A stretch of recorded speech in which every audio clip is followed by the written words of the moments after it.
Selamat pagi. Hari ini kita akan habiskan buku kerja kita, di mana kita akan teruskan bab 9 bahagian keempat.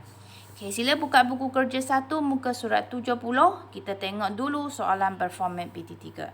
Soalan pertama, cari kecerunan AB. So, AB sudah ada koordinat dia.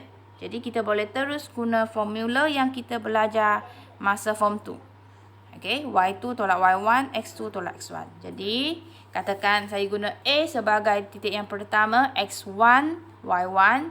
B sebagai titik kedua, X2, Y2. Jadi, Y2 tolak Y1 sama dengan 3 tolak negatif 5. X2 tolak X1, 6 tolak 4. So, dapat ini. And then, 3 tolak. Ada kurungan masuknya darab. Negatif tolak negatif, kita akan dapat positif. So, 3 tambah 5, kita dapat 8.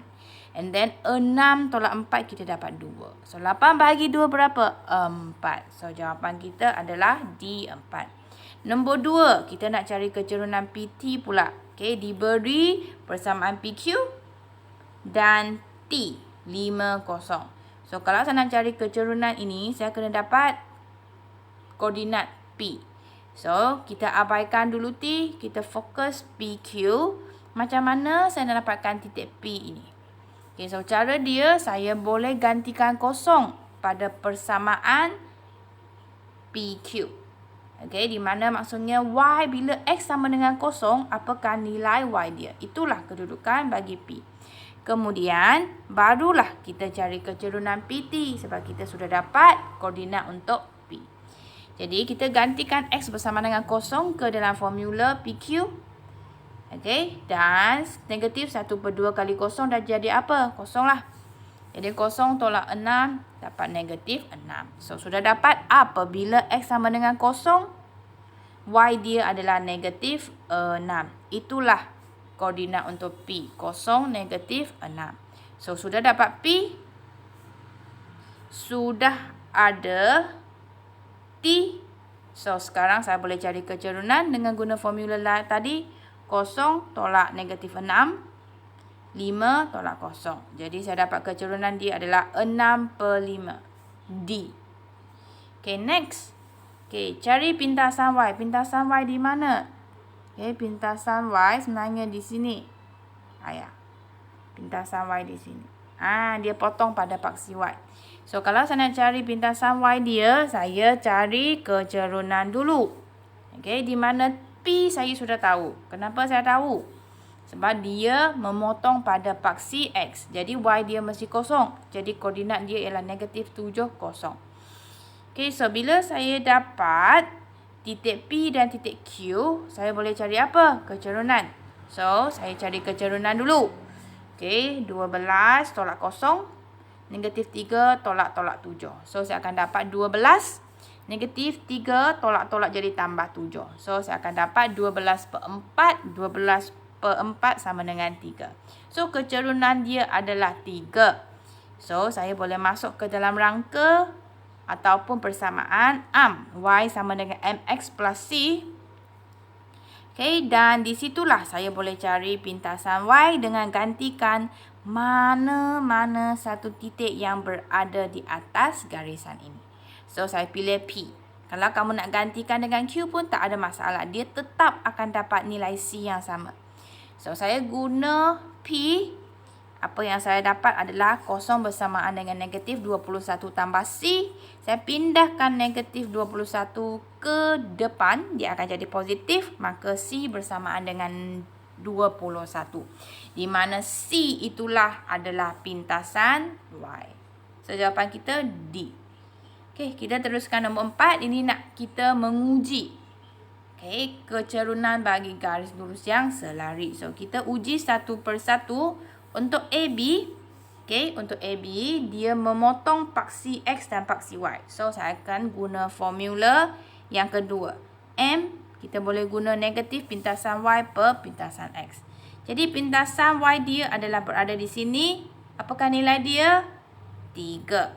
Itu adalah nilai pintasan Y. Dia potong pada paksi X. Apa kedudukan dia? Negatif 3. Jadi, kita susun formula negatif pintasan Y Jadi 3 per pintasan X. Negatif 3. Jadi negatif, positif. Kita dapat positif 1. Jadi kecerunan AB adalah 1. Okay, kita tengok pula MN. Okay, MN tak potong mana-mana pintasan. Jadi terpaksalah kita guna titik. M adalah negatif 5, 1. N adalah negatif 2, 4. Jadi, saya pilih M sebagai X1, Y1. N sebagai X2, Y2. So, tulis dalam formula 4 tolak 1. Negatif 2 tolak negatif 5. So, saya akan dapat 3 per negatif 2 tambah 5. So, negatif 2 tambah 5, saya akan dapat positif 3. So, 3 per 3 dapat juga 1. So, kita boleh dapat apa? AB dan MN adalah selari, maka kecerunan mereka adalah 1. Okay, so sebelum kita kira PQ, apakah yang anda jangka kecerunan PQ?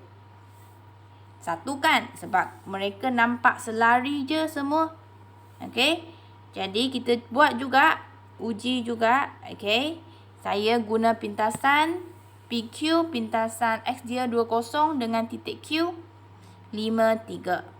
Jadi 20 sebagai X1, Y1, Q sebagai X2, Y2. So, saya akan dapat 3 tolak 0, 3 tolak 0, 5 tolak 2. Dapat juga 1. So, apakah kecerunan dia? Okay, bulatkan jawapan yang betul bagi melengkapkan inference.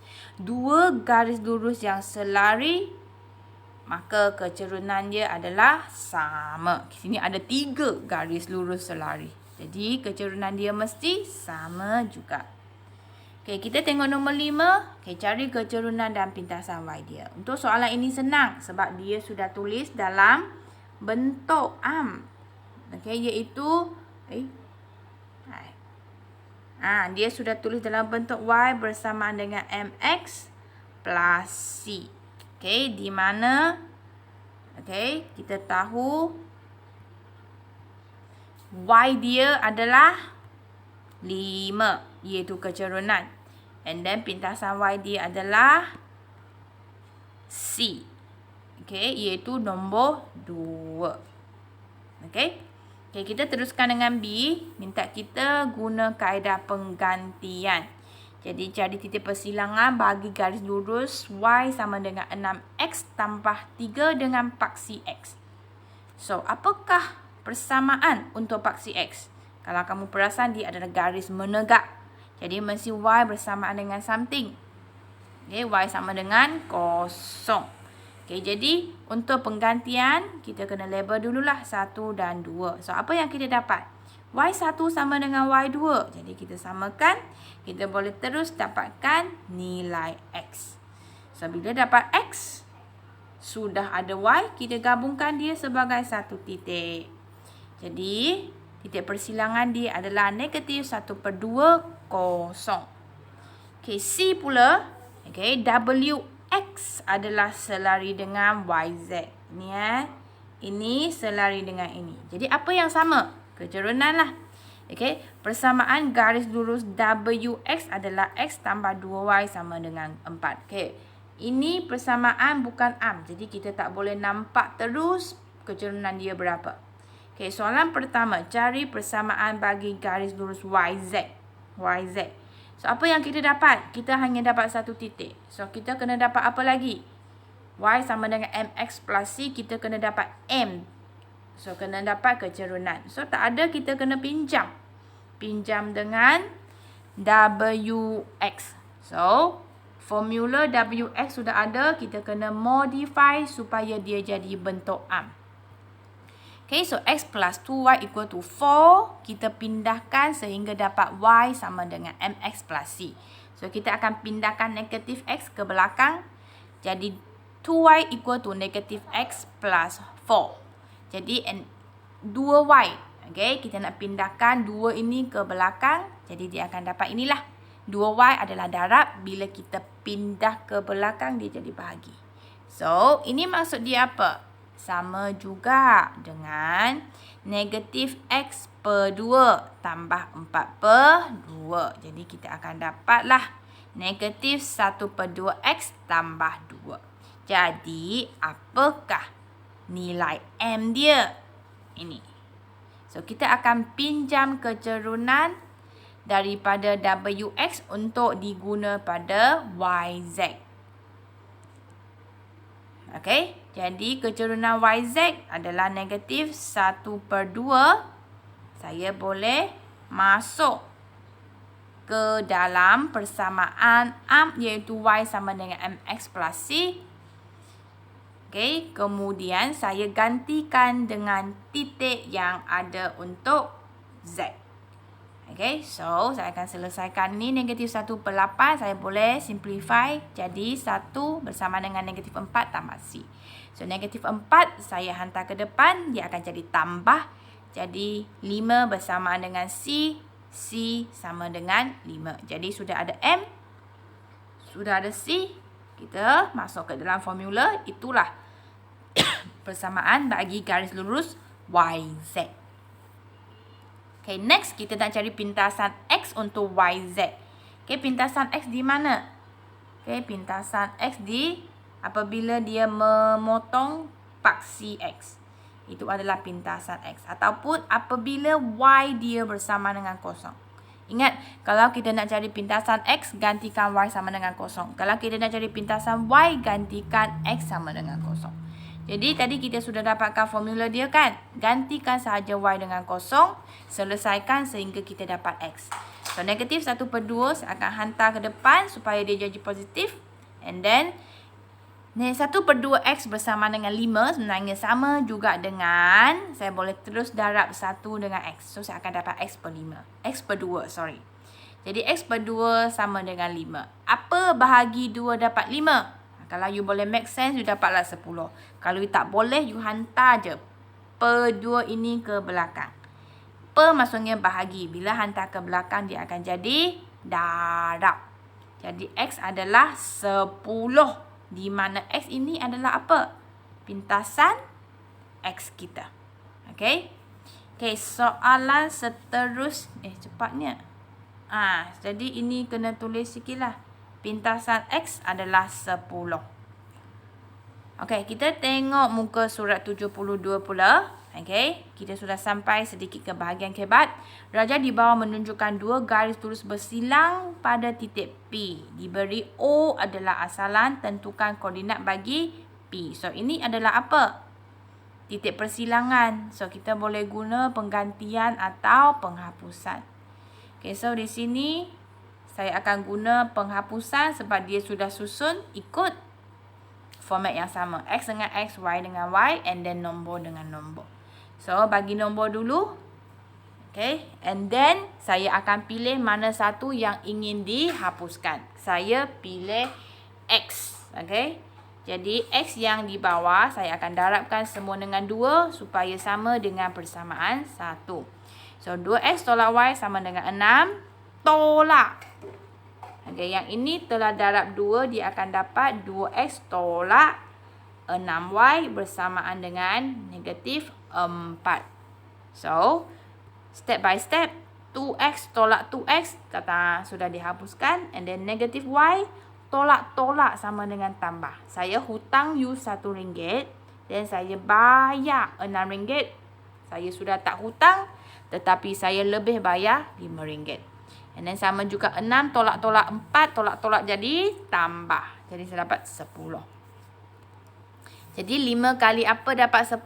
2 lah. Ataupun you nak selesaikan step by step. 10 bahagi 5. So Y sama dengan 2. Okay, hold on. Kita hanya dapat Y. Kita kena dapat lagi X sebab ini titik persilangan. So, gantikan Y sama dengan 2 ke mana-mana satu persamaan. Saya ganti ke 2 sebab X dia tak ada perkali. So, bila saya gantikan, saya akan dapat X bersamaan dengan 4. So, sudah ada X, sudah ada Y. Itulah titik kita apabila kita gabungkan jadi P42. Okay, soalan terakhir. Ini soalan kebat. Okay, tinggi asal pokok ros adalah 60 cm. Tingginya ialah Y cm selepas X hari. Selepas X hari, dia sudah berkembang jadi 70 cm. Dan perkembangan ini boleh dihubungkan dengan persamaan ini. Apa yang kita boleh nampak? Y adalah ketinggian terkini. 60 adalah ketinggian asal. And then X adalah bilangan hari. Jadi apa itu 7/20 agak-agaknya? Kalau dalam persamaan kita, kecerunan. Kalau dalam situasi ini, dia akan jadi speed ataupun kelajuan pertumbuhan sesuatu pokok itu.